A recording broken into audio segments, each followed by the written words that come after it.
Et le Nouveau Testament a été traduit en grec. Et dans le grec, le mot prophète est une composition de deux mots. C'est un assemblage de deux mots. Et le mot prophète veut dire ce qui devance, écoutez bien, la réponse. Je ne sais pas si vous saisissez la précision de ce qui est en train d'être expliqué. Le mot prophétie ou prophète veut dire ce qui devance la réponse. Et la deuxième composition du mot qui vient s'ajouter à ce que je viens de vous dire, on pourrait le traduire comme étant le mot lumière, le mot feu, le mot apparition et le mot manifestation. Et donc, le mot prophétique en grec, prophète ou prophétie, on pourrait le traduire, écoutez bien, de la manière suivante. Une prophétie, c'est quoi? C'est ce qui devance la réponse manifestée. On attend que des choses se passent, mais rien ne se fait sans la parole. Donc rien ne se fait sans la prophétie, et on va le voir. Et en réalité, avant que la réponse manifeste arrive, il faut que la prophétie arrive. Parce que le mot prophétie veut dire ce qui devance, alléluia, la réponse manifestée. Et si tu me suis là où tu es, tu me donnes un amen. Plus fort, je ne t'entends pas. Gloire à Dieu. Alors on va se poser une question ensemble déjà avant d'aller plus loin. C'est quelle est la différence entre le prophétique ou la prophétie et le ministère de prophète? Souvent on les a assimilés alors qu'il est important de les distinguer. Parce que la prophétie et le ministère de prophète sont deux choses différentes. Mais ce qu'il faut arriver à comprendre, c'est que tous les ministères que Dieu donne, toutes les fonctions, auront des fonctions prophétiques parce que nous sommes dans le prophétique. Et si nous sommes justement calqués à l'image de Dieu, Dieu est le premier prophète. Christ est venu sur la terre et les premières personnes qui le reconnaissaient, ils ne le reconnaissaient pas en tant que Messie, mais en tant aussi que prophète. Et ce qu'il faut arriver à comprendre, c'est qu'on peut être prophète et prophétiser. On peut être évangéliste et prophétiser.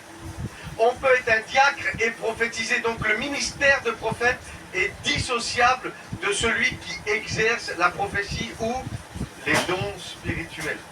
Et le ministère de prophète, à mon sens, à moi, à travers ma compréhension, et on va faire un petit survol, c'est quelqu'un qui enseigne l'Église, mais de manière toujours à le responsabiliser dans la tâche qu'il a, dans les choses qu'il devrait faire et les choses qu'il ne devrait pas faire.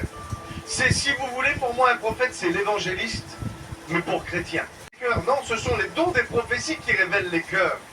Mais le prophète, lui, il révèle la difficulté ou la problématique qui se trouve au cœur de l'Église. Il a plus, plutôt que de parler à une personne en individuel, même s'il peut exercer le don prophétique, le ministère de prophète, c'est Ésaïe qui parle à Israël. C'est Ézéchiel qui commence à parler sur le peuple de Dieu.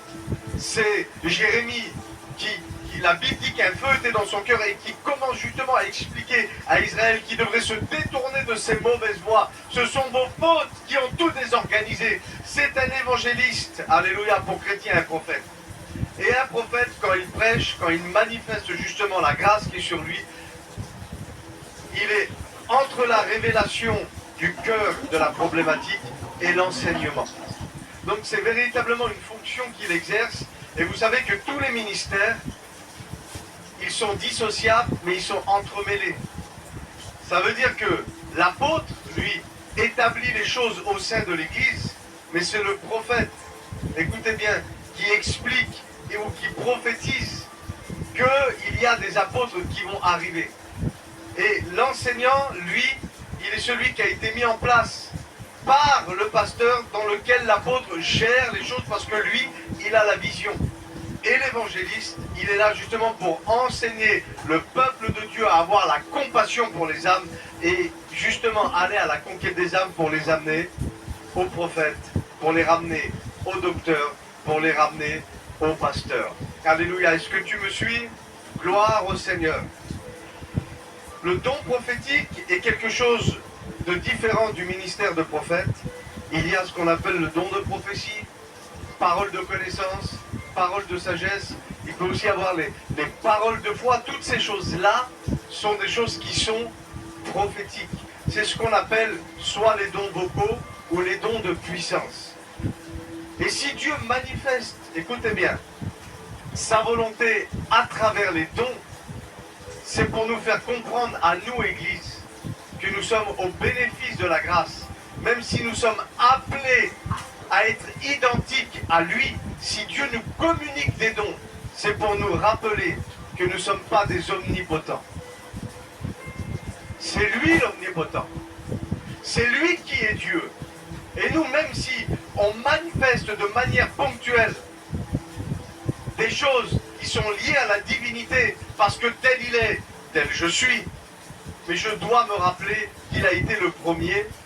Et même si lui, il est Dieu avec un grand D, la Bible dit vous êtes des dieux, mais nous sommes des dieux avec un petit d. Que si il nous donne des dons, c'est pour nous rappeler que nous ne sommes pas des omnipotents. Et ensuite, que ce soit les dons prophétiques, peu importe le sens, on ne va pas aller là-bas, mais c'est pour révéler le cœur d'une situation ou pour amener dans le cœur de la personne une parole, parce que la Bible dit que la foi vient de ce qu'on entend, et si je crois, si j'ai la foi, je verrai la gloire de Dieu. Et en fait, c'est pour éveiller en nous quelque chose qui est lié à la foi, pour que ce qui existe déjà dans le monde invisible, amen, puisse se manifester, alléluia, dans le monde physique. Alléluia. Si tu comprends, tu écris en commentaire, je comprends. Si tu ne comprends pas, reste connecté, on va aller un petit peu plus en profondeur. Le prophétique, c'est une parole libérée, donnée, extériorisée, qui permet au Saint-Esprit de se manifester. Alléluia. Est-ce que ça parle à quelqu'un? Alléluia. Genèse chapitre 1, à partir du verset 1 jusqu'au verset 3. La Bible dit qu'au commencement, Dieu créa les cieux et la terre. La terre était informe et vide. Et il y avait des ténèbres à la surface de l'abîme. Et retenez ça. Et l'Esprit de Dieu, le Saint-Esprit, se mouvait au-dessus des eaux. Dieu a tout créé par sa parole. Quelque chose est arrivé. Tout a été placé, tout a été disposé dans le monde invisible. Quelque chose existe. Alléluia. Et la Bible dit que l'Esprit de Dieu se mouvait au-dessus des eaux. C'est comme si qu'il y a une masse de quelque chose. Le Saint-Esprit est autour. Pourtant, il est Dieu. Mais Dieu est régi par sa parole. Et Dieu veille sur sa parole. Alléluia. Et sur l'accomplissement de sa parole. Donc Dieu inspire dans le cœur des hommes des choses. Et on va le voir ensemble. Et Dieu, le Saint-Esprit, est au-dessus des eaux. Et la Bible dit qu'il est en train de se mouvoir. C'est l'idée de bouger, d'être en action. Une autre version de Bible dira que l'Esprit de Dieu palpitait au-dessus des eaux. C'est comme si qu'il était agité, il voulait faire quelque chose. Mais il ne peut rien faire tant qu'une parole n'a pas été prononcée. Le Saint-Esprit, avant que tu allumes ton écran pour m'entendre, était déjà là. Le Saint-Esprit, pendant que tu es en train de m'écouter sur ton écran, il est là. Et quand tu éteindras ton écran et que moi je ne serai plus là, il sera toujours là parce qu'il est Dieu. Et c'est comme si que le Saint-Esprit est toujours autour de la terre, autour des eaux, comme en mouvement. Et il est dans son cœur de pouvoir agir, mais il ne peut pas. Alors, qu'est-ce qu'il faut faire? Et le modèle a été déposé par Dieu lui-même. Parce que la Bible dit que Dieu va prononcer une parole. Amen. Est-ce que tu vois où je veux en venir? Et il va dire que la lumière soit. Et qu'est-ce qui est arrivé? La lumière, alléluia, est arrivée. Donc le Saint-Esprit est là. Et à travers ce qu'on est en train d'expliquer, le prophétique, c'est ça. Parce que Dieu ne vient pas par le prophétique, puisque Dieu est déjà là. Mais Dieu se manifeste, alléluia, par le prophétique.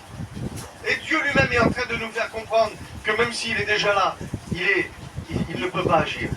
Mais il agit à condition qu'une parole, alléluia, soit libérée.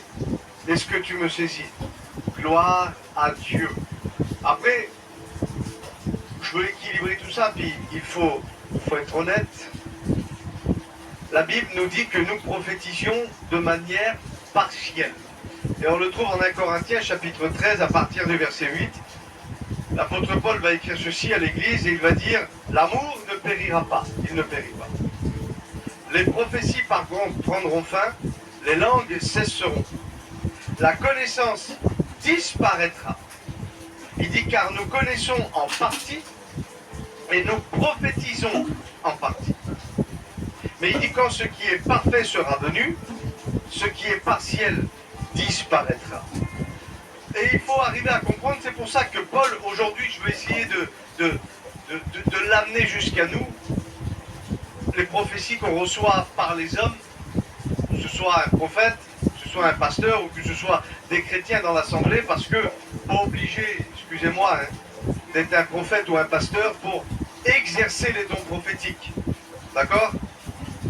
Si dans ta théologie, il faut être pasteur pour pouvoir prophétiser ou libérer une parole de connaissance, revois ta théologie. D'accord? On prophétise en partie. Et c'est pour ça qu'il faut arriver à comprendre et que Paul disait, je veux que tous prophétisent à un moment donné, il dit. Et ensuite, il explique, il dit, il faut trier ce qu'il y a dans la prophétie. Pourquoi? Nous sommes à la base ce qu'on appelle des vases de terre. Et quand l'eau est mise dans un vase de terre, et qu'ensuite l'eau est remise ailleurs, ça veut dire quand la prophétie vient quelque part et qu'elle est donnée ailleurs, qu'est-ce qui se passe? Il y aura, si tu veux, comme un goût de terre qui va être donné.